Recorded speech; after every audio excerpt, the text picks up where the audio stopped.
Never ever forget that when you break it right down, trying to get all big and jacked, it's not easy, but it is simple. Like, you're going to have to fight against your genetics and other things like that. We're going to talk about that in a few minutes. But ultimately, don't try and be dragged into all this craziness that you can read on the internet or Instagram. My gosh, don't get into Instagram. That's a whole... Instagram will make you think that you haven't gone to the gym in 2 seconds. You're a terrible person. That is not true.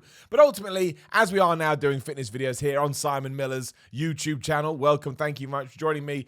I was kind of thinking about things that not necessarily I learned the hard way, but things that I would have appreciated someone saying to me all those years ago when I started to lift weights. Just realized I'm wearing a gold gym top today. What a moron. But the point aside is I thought I'd just talk about them. And as I always say when I do these videos, I'm just coming at it from a passionate point of view. I'm not saying that my opinions or the lessons I'm going to throw out there are right or wrong. I'm saying you can take them and you can use them however you should see fit. But again, I made this list and I was like, you know what? That would have been cool if someone said that to me, and then I could have gone online and researched it and, kind of figured it out for myself. So yes, this is the 10 essential truths that nobody ever tells you about weightlifting. Number 10, you're not actually building muscle in the gym. I mean, obviously you are to a certain point of view, but to break it right down like Degeneration X, when you're doing bicep curls, for example, your aim and your goal is to tear the muscle apart. And again, this is going to be like layman's terms. The idea is to tear the muscle apart so then you can go away and fill it back up with food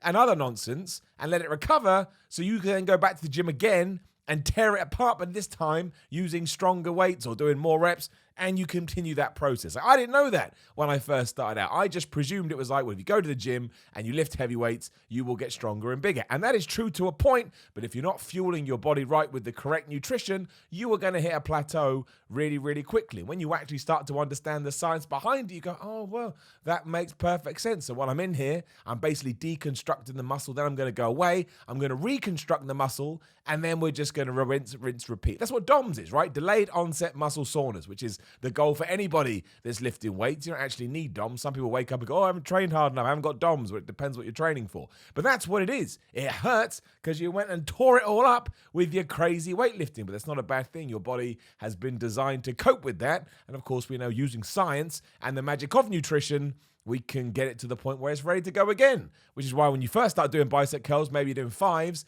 and 3 years down the line, you're doing 25s because you have developed as a gym goer, I suppose. So I would certainly suggest that you go and read more about that. It is really fascinating. And if you're like me, you'd be like, why didn't they teach me this back in high school science? I would have found it far more intriguing and interesting, but they didn't. But do it anyway. Number 9, there is no secret method. Honestly, I don't mind. I think you should be able to make whatever content you want. But there are so many videos and articles online that says if you take this or if you do this, all of a sudden, all your dreams will come true. I mean, it's why you can read magazines that are out there that will always say, 10 tips to this. And you think these are the tips that I must be missing. But they're just tips and they're just tricks. Even if you're struggling with any kind of diet, like let's say you're doing intermittent fasting and it's just not working for you, and it can work, it's a good method, but it's not going to work for everybody. It's really, really good just to break things down and go right down to simple things. So do your cardio if you want to lose weight. Make sure you're lifting heavy and intense in the gym if you're trying to put on size. Just be really smart with it. But no matter what anybody says, or I should naturally, right? I know there's other stuff out there. But naturally, there is nothing that you're going to be able to take or you're going to be able to do or you're going to change overnight that all of a sudden is going to make you a success in the gym. It's all about your hard work and it's all about your preparation and it's all about how you apply yourself. And I know that sucks. I know it's not what anybody wants to hear. It'd be amazing if I could just slip you something. You'd be like, woohoo, wahey. But it's not true, and I think it's important to say it. Number 8, a lot of it does depend on your genetics. Another thing that nobody wants to hear, I included, I never wanted to believe this was true, but there are basically 3 different types, different body types that you can be. You can be an ectomorph, you can be a mesomorph, or you can be an endomorph. I always get these confused by accident. But ectomorph basically means you have small bones and you may struggle to put on weight. Not 100%, but you are likely to. Mesomorph is a guy that has big bones, or a girl that has big bones, and they probably can put on muscle quite easy. And an endomorph means you have more fat cells, so you are more akin to being a fat person. No one is just one of any of these. You can get mesoectos and endomesos and all this kind of stuff. So you can fall into different categories. And it kind of does suck because it means you do have a certain amount of genetic barriers that's only going to let you get so far. I mean, you just have to accept it. And I was the same, obviously. When I was back in university, there was a guy that I used to room with. And my diet, the one thing I've always been a stickler on is diet. I always thought, well, if I want to do this, I've got to make sure my diet is on point. Nutrition is really essential to this. And there was this guy that I lived with. He came up in the second year or something like that. And he didn't care about his diet. He just went to the gym every now and then. And he walked around and he just, he looked like that's all he did. He looked like he could have, all he cared about was being ripped. But he had the genetics, right? He had the genetics that meant he could eat whatever he wanted. And imagine he had got his nutrition, in shape. Who knows where he would have been. But that's just one of those things. So I think it's important that you try and adapt what you're doing to that. So if you are an endomorph, you are an ectomorph. Again, if you're an ecto, just accept, okay, maybe I have to eat more. Maybe there's tips and tricks I need to go out there and learn to see if I can put on extra size. And if you're an endomorph, yeah, sure, you're going to have to think about, how do I not put on so much fat? Do I have to reduce my fat? Do I have to make sure I'm doing cardio all the time? It does suck. But again, there are ways and means around it. But I didn't learn about that till I was way into my 20s. And it's just good for your brain. I mean, I have no idea what I am anymore. I'm probably an ecto meso maybe, I guess. But, I think my bones are pretty small. I think my kind of thing, which we are going to talk about in a second, is just I went for time. I was like, I'm going to do this forever until something starts happening. Number 7, training hard every day can be counterproductive. Something I learned the hard way too, and you're going to read everywhere. Overtraining is a myth. And it is quite hard to overtrain, but if you are going to the gym every single day and you're not getting your nutrition right, and you're starting to feel crap and your lifts are going down and your body just aches in the wrong ways, it does mean you are overtraining because you do have to recover. We talked about in number 10 that you're breaking the muscle down in the gym. If you don't allow it to get back to 100% or at least a stage where you think it's able to take an intense training session again, obviously you're not going to be progressing and you're not going to be developing. I'm trying to think of the best way. Well, if you're full up, right? If you're just eating a whole plate of chicken and you're full up and you keep pushing food into your mouth, eventually you're not helping yourself at all. You're going to start feeling worse. You're going to start feeling sick. And even though you've raised your calories and you'll put on weight, it's not all going to be weight that you want to put on. And that's the same with the gym. You absolutely have to rest. It's beyond crucial. And don't think you have to go and smash out full body workouts 7 days a week. You see people out there saying this. It's just not going to help you. And also, only you know your body. Let's say Jack. Jack does do, 7 whole body workouts every week and he looks amazing. But that's Jack. You are not Jack. You're Steve or you're Lara or you're Bob. Whoever you are, you need to find out what works for you. Maybe going to the gym 4 times a week is awesome. And that's what floats your boat. Maybe going 6 times a week, but making sure you're training body parts twice a week is what works. But listen to your body, I guess, is what I'm trying to say. It's so easy to ignore it and go, well, if I don't do this, I'm making a shortcut. You're not. You're just being smart. You're just being intelligent. And like I say, you're just listening to your brain. You're listening to your body. If you do that, you are going to be so much further down the line than if you just continue to run yourself into a rut. You're going to get ill, you're going to feel sick, and you're just not going to like the way you look either because your body will look tired. So it does that. Your body will look tired. Maybe you're not sleeping right. Maybe you've got acne. This will all be coming from, cortisol levels are going to go up, your stress hormone, and that's only going to be bad for you. And I only want good things for you. Number 6, no natural supplement is going to transform your physique. So this ties into the whole there's no magic secret, but I think it's important to underline if you want to get into, the illegal side of bodybuilding, we'll call it. I'm not the guy to talk to. I don't know anything about it. I mean, I've researched it and I've read up about it, but it's not for me. Scares the absolute crap out of me. And if you want to do that, I don't begrudge you it at all. I don't judge you. It's your call. It's your choice. I wouldn't judge anyone for doing anything. If I knew someone and they got to the point where I was worried about them, I would. But again, it's your life. And I don't want to say I support you in it, but it's not for me to say anything otherwise. But be it creatine, whey protein, omega fats, multivitamins, those testo boosters you can buy. It's a waste of money. Don't spend your money on that. I did it. I tried it. It's just not going to make you feel good. Nothing out there is a one-stop shop to getting bigger muscles or to getting more ripped. That's all comes down to you. I know. Let's say that you wanted to be a big jacked up guy, but then realize, I can only get to 60% of what I wanted. Then my genetics kick in. Or maybe you can then, focus on taking the muscle you do have, but getting super ripped. Because if you get down to sort of 7-8% and you've got some muscle on you, you're going to look absolutely huge. You just are. Or at least look like you could kick somebody's ass. And that's kind of what people want in the gym. But it comes from, all manner of things. It comes from the supplements you're taking, the training you're doing, the diet you're eating, your sleep patterns, your general health, your mental well-being. All of that comes into play. So, Yeah, it's so easy. Sometimes you go on the internet, you type something in, and you get this 4,000 words written by someone saying, if you take this, your whole life is going to change. That's not true. Even with this whole thing about increasing your testosterone naturally, maybe that wouldn't be a benefit to you. Maybe your body is better having a low form of testosterone. That's the thing that no one talks about. You don't want to have, 3,000, say you got a massively high testosterone number.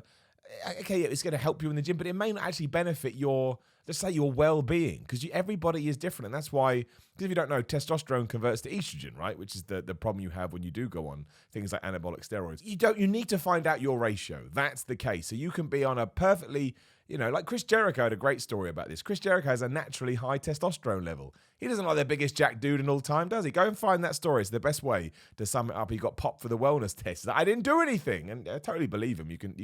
You can hear his tale. But don't buy into this rhetoric of, I've got to do this, I've got to do that. No, you don't. Find your own path. Number 5, it's going to take a long-ass time. And this one speaks to my personal journey with fitness. I started doing this when I was 16. Now I'm in my early 30s. I'm an old man. But I think one of the reasons I was able to at least get to the point where I am, and I wouldn't say I'm happy either, but I don't think anyone that goes to the gym is it was time. And when I first started doing it, I knew nothing. Then I started to learn, and hopefully I got better, and I've evolved, and I progressed, and all the words I've used 1,000 times already in this video. But it does. I hate the term marathon, not a sprint, because you can apply it to everything. But with bodybuilding and going to the gym and seeing developments in your physique, it actually does take forever. And no one says that because everybody wants a quick fix, but that's not fair. It means you're going to get 6, 8, 12 weeks down the line and feel upset that you don't feel like you're making the gains that everyone told you you're going to make. No, I didn't see any real change for maybe 3, 4, 5 years. And it's different because I started when I was 16. So, I was super, super young. But if you're starting now in your early 20s, I don't think you're going to, it depends again on genetics and all of that. But in general, I don't think you'll honestly see some huge shift to your 24, 25. You'll feel better and you'll be stronger in the gym. And again, you will get a positive feedback from that. But don't give up if you really do, getting a kick out of it and you want to see results. You will get there. Maybe you do need to tweak some things. But again, there's loads of videos and articles out there that you can read and watch to ensure that you do that. But stick with it. That's the point. If you really, really want it and you're really, really passionate about it, I promise, stick with it and you will get some semblance of the body you always wanted. Number 4, if you're not enjoying it, there's no point. Which ties directly into number 5. It's all right to give up the gym and go and do something else. Now, I'm very lucky. The one question I get more than ever is, Simon, tell me about motivation. Tell me about dedication. And I'm a very motivated individual. But when it comes to the gym, I look forward to going to the gym. Not leg day. Leg day sucks. We know that. But when I know I get to go to the gym, I find it exciting. Like sometimes if I'm out and I get home late and it's like 9, 10 o'clock, I still go to the gym because I'm like, what a fun thing to do before I go to bed. So it's not hard to be, if going to the gym was eating ice cream, I'm going to eat the ice cream. Ice cream's great. Pizza's great. All these kind of things. If you really hate it, go and do something else. Go do MMA. Go do wrestling. Go do boxing. Go do a class. Go do cycling. Go do rock climbing. Do fencing. I don't know. You got to be in shape to do that. Go and find the thing that makes you want to go. Because as soon as you want to go, everything else is so easy. Let's say you get into fencing and then someone gives you a diet and says, if you eat this diet, you're going to be twice a good fencer. You're like, I want to do it. I want to get good at fencing. I love fencing. I look forward to fencing practice every single week. But you are not quitting just because you decide not to go to the gym. There's 1,000 ways to get in shape. This is my Instagram rant. I got up at 3 a.m. today. What did you do? What's your excuse? I wanted to sleep because I was tired. That's okay. You don't have to get up. Even if you're a hardcore bodybuilder, if for some reason you have to get up at 3:30 a.m. every day, what are you doing? Manage your time better. That's what I would say. Manage your time if you have to, because you have a really busy life, that's fine. But don't go and put it onto anybody else. You do you. You find your own way. And if lifting weights above your head makes you feel like you want to slap yourself, go and do something else. You have my permission. Number 3, you don't have to guzzle protein. I did it. We all do it. We get told that, the more protein you intake, your muscles need protein to grow. Oh, I'm just going to eat protein. But this all comes down to calories, as we've talked about on these videos before. Even if you eat nothing but protein, if you're consuming 7,000 calories of protein a day, you're going to get fat, right? This comes down to your body type and your genetics. You need to find out what protein is best for you. And I think the equation is something like, 1.5 grams times your weight. You can find it. Type in the protein equation, you'll find it. But take it with a pinch of salt. Try that. But if you're not seeing the right size gains, have a little bit more. If you feel like you're putting on too much fat, have a little bit less. Like, it's not protein. Everyone thinks they have to just have grams and grams of protein. And you do need to up it from a normal person's diet, but it doesn't have to become the staple. It doesn't have to become, 100% protein all the time, because it's still calories. And if you're not burning it off, your body's not going to know what to do with it. You don't know how it's going to, shuffle things around until you actually start training. So, don't feel like you have to have a protein shake with every meal. There's lots of different ways to do it. Protein isn't the only answer. Number 2, carbs don't make you fat. We're never going to get away from this because, mainstream websites love to run it like you need to stay away from carbs. But this one and number 1, I'm just going to repeat myself, but it's so important. It took me ages to figure it out too. If you have no carbs all day, but you eat a bunch of food and again get to a high calorific amount, you're going to get fat. If you eat nothing but carbs, but you only have 100 calories of carbs, you're not going to get fat.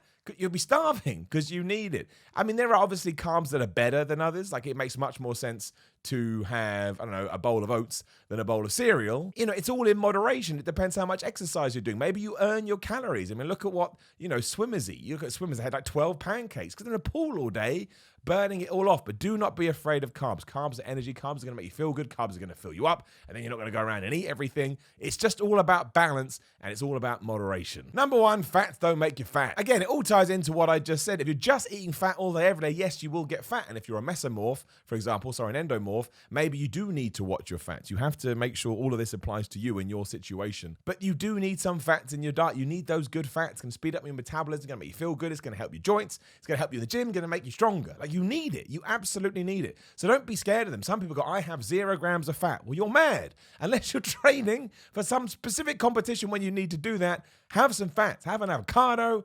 Damn it, have some peanut butter, even though it's quite high in calories, but have some nuts, have something. Your body is craving out for it. So you've got to find the right ratios between all these things. So you don't need to eat loads of protein. You don't need to kill the carbs and the fat. Just find what works. And really, again, if you get up in the morning and do 10,000 calories, you burn 10,000 calories, you can have 8,000 calories worth of food and you will still lose weight. That's how it works. It's really, really simple. Again, easy is not the right word because it's just not. Going to the gym can be really, really difficult depending on your mindset that day. But it is simple. Don't let anybody ever overcomplicate it for you. It's not right. And that's that. That's me ranting for 10 minutes, whatever it is. Thanks to that guy last time that went, why do you need to talk about this long for so you can click through. And it's free. Please hit the subscribe button. I do have a Patreon, patreon.com/Simon316. Like the video, share the video on Instagram and Twitter at Simon316. Look, I hope you like these things. I enjoy talking about it. Comments below. Let me know what other subjects you want me to hit, and I'll do my very best. Again, just passionate about lifting weight, just passionate about fitness. Use this information however you would like, and I'll see you soon.